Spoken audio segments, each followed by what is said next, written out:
আসসালামু আলাইকুম। মালয়েশিয়াতে যারা আসতে যাচ্ছেন, বাংলাদেশ থেকে কলিংয়ে অথবা ট্যুরিস্টে যারা আসতেছেন, আপনাদের যাদের আত্মীয় স্বজন, যাদের বন্ধু বান্ধব যারা মালয়েশিয়াতে থাকে, আপনারা তাদের সাথে অবশ্যই যোগাযোগ করে তারপর মালয়েশিয়াতে আসবেন। কারণ হচ্ছে বর্তমানে মালয়েশিয়াতে অবৈধ লোকদের কাজ পাওয়াটা খুব মুশকিল হয়ে দাঁড়াচ্ছে। কারণ কোনো কোম্পানি এখন অরিজিনাল পাসপোর্ট আর ভিসা ছাড়া কাজে নিতেছে না। কিছু সংখ্যক লোক কাজ করতেছে, যারা কাজ জানে, কাজ বুঝে, এমন কিছু লোক আপনার নিতেছে। তবে এটাও সংখ্যায় অনেক কম। অনেক লোকই আমাদের বাংলাদেশের বসা আছে, বসা 2 মাস 3 মাস যাবৎ বসা আছে, মালয়েশিয়াতে কাজ পাচ্ছে না। কারণ হচ্ছে ভিসা ছাড়া কাজে নিচ্ছে না। এরকম সমস্যা অনেক লোক ভুগতেছে, তার কারণে বাংলাদেশে অনেক লোক চলে যাইতেছে।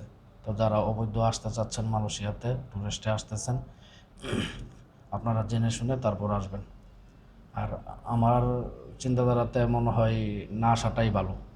মালয়েশিয়াতে বর্তমানে অবৈধ না আসাটাই ভালো। কারণ যে পরিস্থিতি বর্তমানে পুরো মালয়েশিয়ার, অবৈধ লোক ধরতেছে, অপরাধী দিতেছে, তারপর কাজ পাওয়া যাচ্ছে না, তারপর পুলিশে ঝামেলা করতেছে প্রচুর।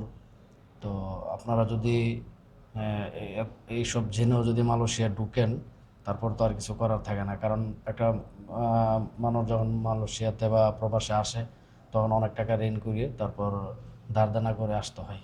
তো আইসা যদি আপনারা কাজ না পান, তাহলে কিন্তু সমস্যায় পড়বেন। তো অবৈধ আসার আগে অনেকবার চিন্তাধারা কইরা বুঝা শুনে তারপর মালয়েশিয়া ঢুকেন। কারণ অবৈধ লোকদের কাজ পাওয়াটা খুব মুশকিল হয়ে যাইতেছে ভবিষ্যতে। আমার মনে হয় অবৈধ লোকের কাজ মালয়েশিয়াতে পাওয়াই যাবে না। তো সেই চিন্তাধারা করেই আপনারা মালয়েশিয়াতে আসার সিদ্ধান্ত নেবেন। আর যদি কলিং খুলে, কলিংয়ে আসেন, ভিসা নিয়ে আসেন, কোনো সমস্যা নাই।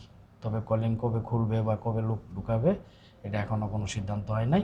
সেই ব্যাপারে যদি কোনো সিদ্ধান্ত আসে, ইনশাল্লাহ যদি কোনো নিউজ পাই, অবশ্যই আপনাদেরকে জানানো হবে। তো সে পর্যন্ত ভালো থাকবেন। আল্লাহ হাফেজ।